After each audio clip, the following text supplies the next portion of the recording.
the 11th day of December. Good evening. My name is Michelle Ngele Odhiambo. Welcome to tonight's edition of The Big Story. Tonight, the government has inked yet another deal with the government of Jersey to repatriate stolen public funds that have been stashed in the island nation.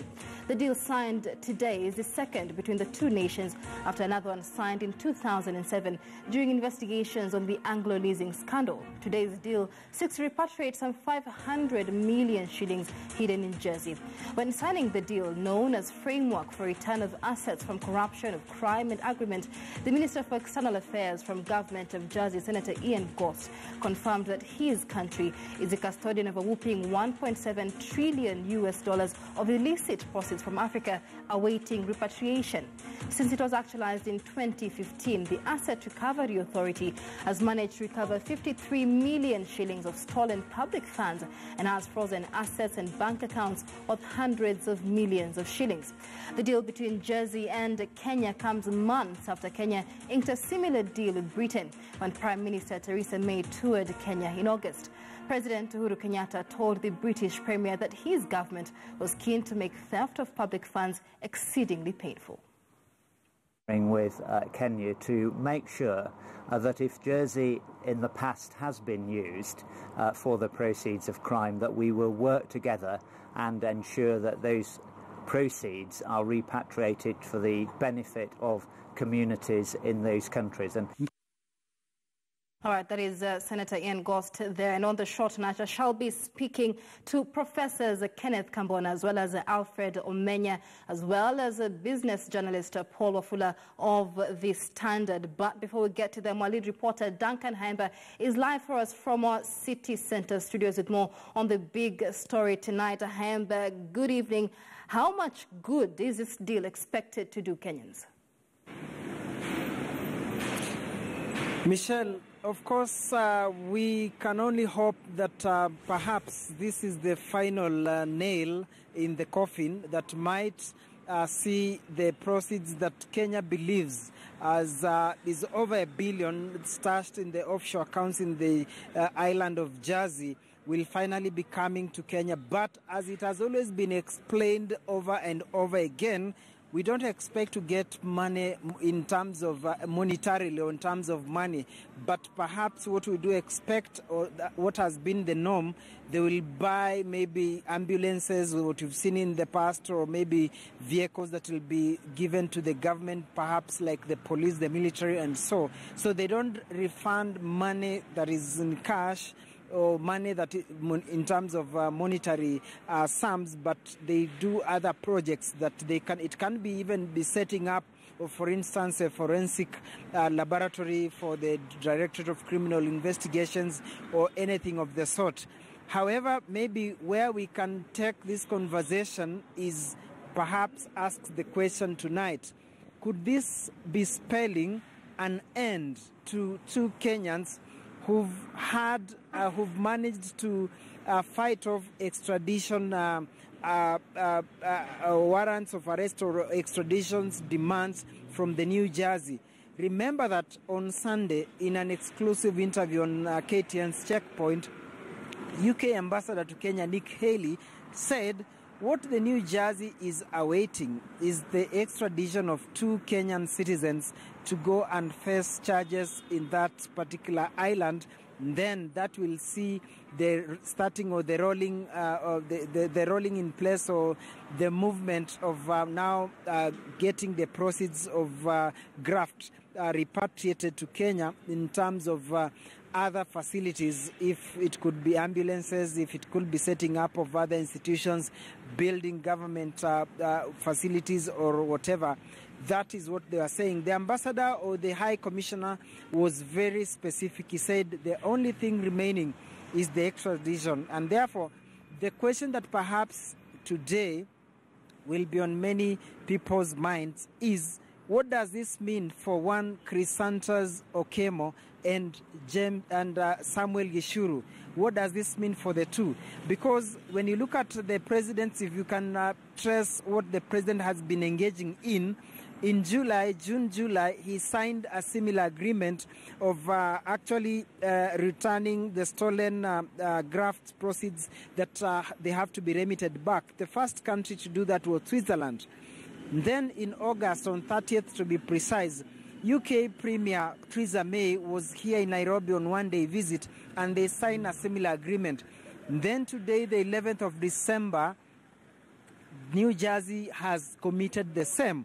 And therefore, this means that maybe it's now Kenya to play its role. According to what the UK High Commissioner said on Sunday, was that it's Kenya now to extradite. Now, that means that for the two Kenyans, that is Okemo and Gishuru, it means it could be as well as saying they could have run out of options finally, and this could mean the end to their what we can call honeymoon.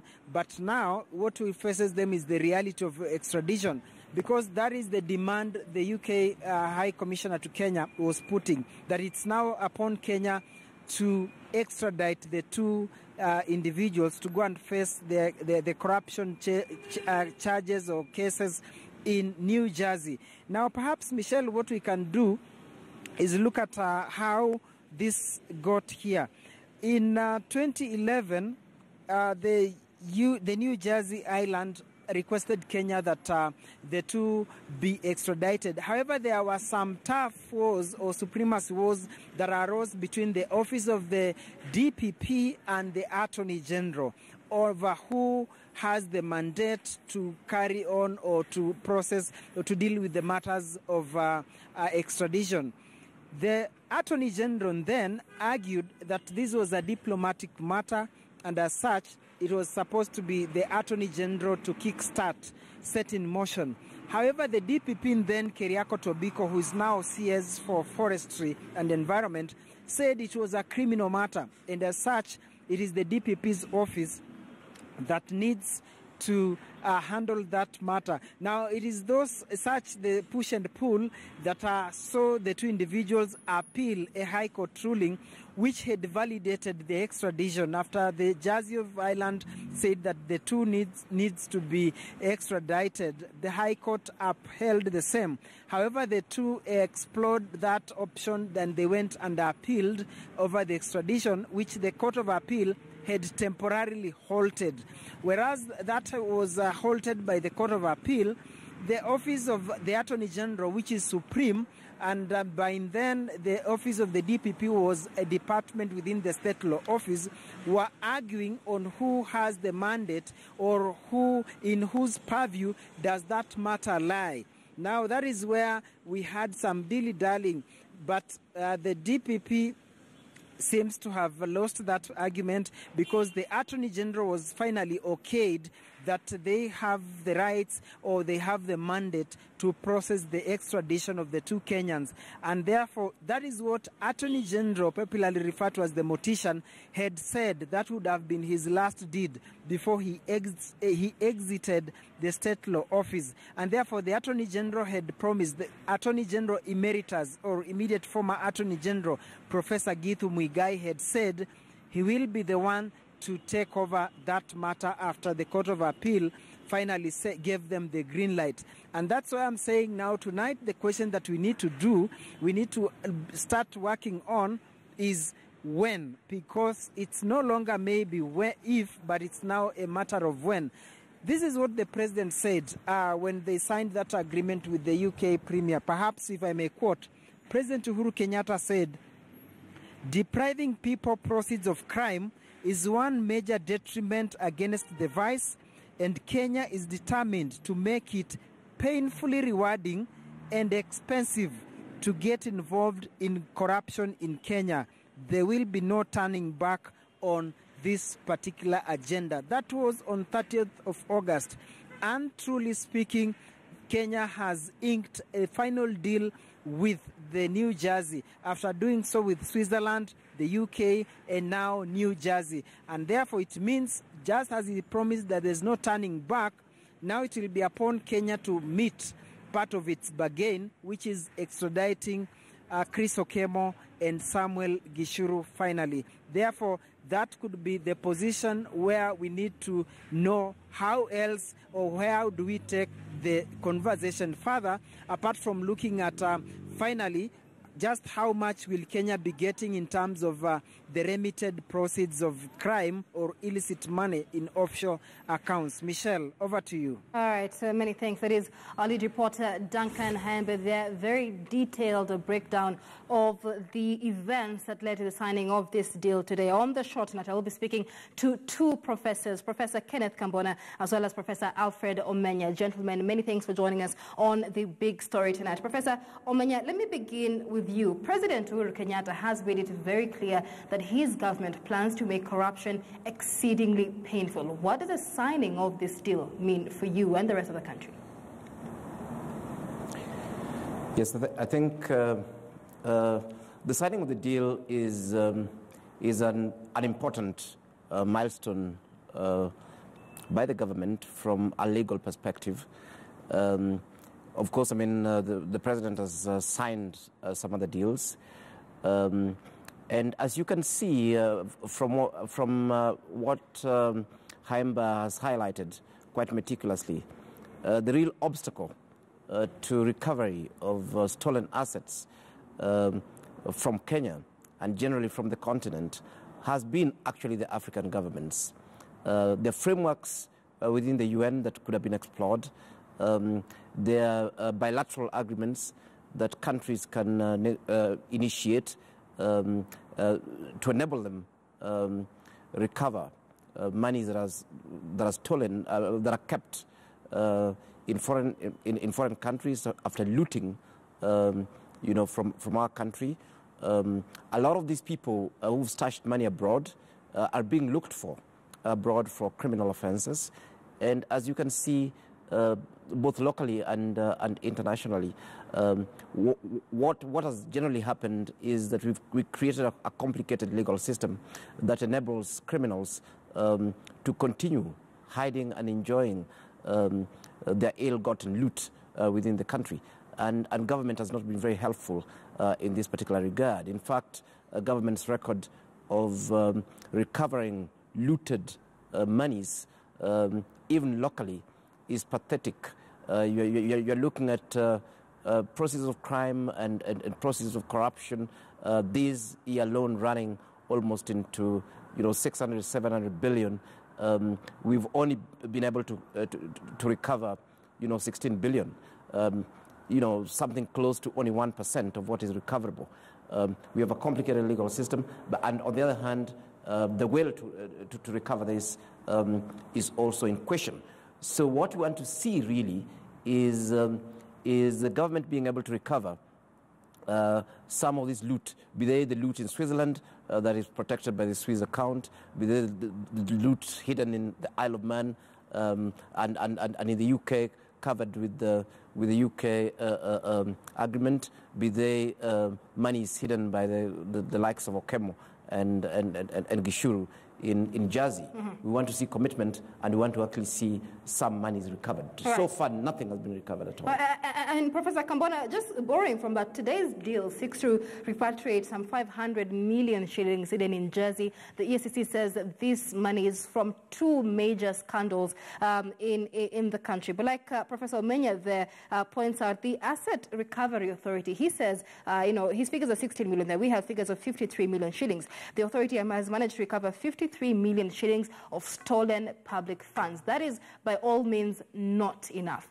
If we're doing, what then is a problem if we're willing to repatriate money from outside the country when we cannot freeze and repatriate money that has been stolen inside the country?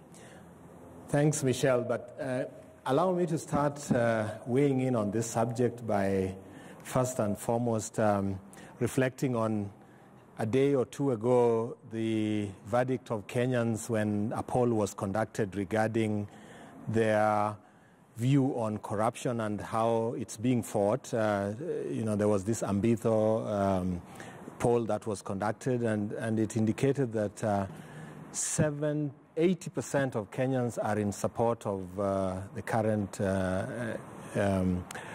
efforts to fight corruption. And that's a very, very high figure, considering that for many, many years we've not had people have that level of confidence. But now, back to your question, yes, I think it's two-pronged in my view that there is money which is outside the country, and Prof has eloquently elaborated on that, and then there is money which is in the country, which of course more or less is more than what is, I believe, well, I don't have the figures, but I think we just have as much money outside as it is here, because I think the perpetrators of corruption have gone into investing that money into all sorts of, investment, real estates, name it, so that it's hidden there and not exactly in its liquid form in the bank. So we might not sometimes be very aware of the level that is even in the country. But having said that, I think the efforts to repatriate that money should be really, really encouraged. But more importantly, you remember when this thing came 2 years ago, there was the issue of, we were just coming, or a few years ago, there was this issue of us coming out of The Hague. And at that point, that time, even the president himself had mentioned that, hey, no Kenyan will ever be taken outside the country to be, inducted or to be in a court of law of another country. Of course, the circumstances are very different now, and I think he is also well aware that this is a fight that he has taken head on, and perhaps the time is ripe for what you've just asked. The time is ripe to go for the kill. And going for the kill by bringing in what had been taken out is one, but also the other point is to take the two out so that it is very clear that we are not joking this time around, and we have to have everybody answer for their crimes. And more importantly, the Kenyans must get back what is due to them. Right. Yes, in whatever form. Yeah. And that's a very important question. Professor Menya, maybe just to get your thoughts on the same. Will citizens feel the benefits of illicit money that has been repatriated back to the country? Because we hear that the money will not be directly channeled to the exchequer, but used for social development projects. Will Kenyans feel the effect of this money? Well, I think... and I would agree with Prof Kamona that there is a positive move, definitely. Even before we start talking about feeling the effects, let's get it in whatever form. It is our resources, and those resources have been stolen out. Have been stashed outside there. Having said that, of course, you'll understand that the bilateral agreements between two nations, the details of them is what eventually determines the manner in which the monies get repatriated, and we have to respect that. And in any event, part of the reasons why we see a lot of nations insisting that the money will get into direct development in provision of social infrastructure and amenities is because they don't even trust the governments of those countries to be able to take care of the money that is being repatriated. It is as sad as it is, that is actually the reality, that there are real fears that when that money gets back into the country as money, that it might be stolen again by the same fellows trying to recover it. Right. When you're talking about 170 trillion hidden in safe havens outside there, you wonder, whether Africa needs aid in the first instance. And simply getting that money and bring it back to Africa generally would not help, because it's the same people, the same political class, the same people who are protected politically, who stole the money and stashed it outside there. And so it's quite understandable the context in which the details of these agreements is done. A lot of these governments don't trust our governments. Of course, they themselves have created mechanisms that enables our thieves to hide a lot of money there, which they use for their development, whether it's Switzerland through their private banking, whether it's countries like Spain through just direct lawlessness and lack of enforcement, whether it is zero corporate tax in places like the Jersey. So it cuts both ways. There's an issue of distrust between governments, ironically. But on the other hand, we are saying whatever has been stolen from Kenyans should actually get back to Kenya in whatever format. All right, and President Uhuru Kenyatta has also alluded to the same. But Kenya has had a working repatriation framework with the UK, and the UK High Commissioner Nick Haley spoke to my colleague Yusuf Ibrahim on Sunday. He said the money recovered does not come back as liquid cash to cushion it from further looting. Let's listen in. The other thing I should say about this repatriation is when this money comes back, it doesn't just go into the government coffers and never be seen again. There is a mechanism that ensures it's spent on development projects. The UK is involved in that mechanism, so we can see where the money is going. The Kenyan government's involved in making that decision, and it is run outside the normal systems of the Kenyan government, if you like. So this isn't just coming back and being put in a pot and someone else is stealing it. We are very concretely bringing it back for the benefit of the Kenyan people. And we did that with the Smith & Usman money. So they were fined. We brought that money back to Kenya, and we bought ambulances for some of the county governments around Kenya, which are now helping sick people. A total of 336 million Kenyan shillings. That's right. That's a huge amount. All right, Professor Kambona, Nick Haley there says there is a framework to ensure that the money is used for development projects like purchasing of ambulances, for example. The bigger question is this money being used for things that Kenyans need, or is it being used for what we term as white elephant projects? Yeah, that's a very good question, and I want to differ with the ambassador, and because the issue is, I think the mechanisms are there. We have consolidated an institution for consolidated funds where we can create, because the issue is find ambulances. We need ambulances for sure. We need some of those things, but I think we also still need. Our budget we are short, there's a big shortfall in our budget, and if this money could be brought in, then it would go into already planned activities, because the government has every year the fiscal planning and the budget is planned according to what the government intends to achieve. So I really don't think we should be adamant and stick to the fact that no, this comes to. I worked for an international agency, the USAID, for many years, and I know that sometimes whatever comes from us is not directly beneficial to the people of this country because it sometimes is not aligned to what our needs are exactly. I know some will end up the right way, but I would wish that we create a mechanism through which this money, and Parliament can do that. You can pass a law within a day on what to do with money being repatriated. Yeah. All right. And President Uhuru Kenyatta has made it very clear then that this is meant to make corruption exceedingly painful. Professor Menya, before we go on break, are we headed in the right direction, making corruption painful, especially for those who hold power? Yes, certainly. I think the more loopholes we create for ensuring that people cannot stash monies abroad, the better for us as a country. But it is not just about the agreements with these foreign countries. We must actually look generally in terms of what enables these people to wire huge amounts of money out of the country. We have major issues in terms of controls in Kenya,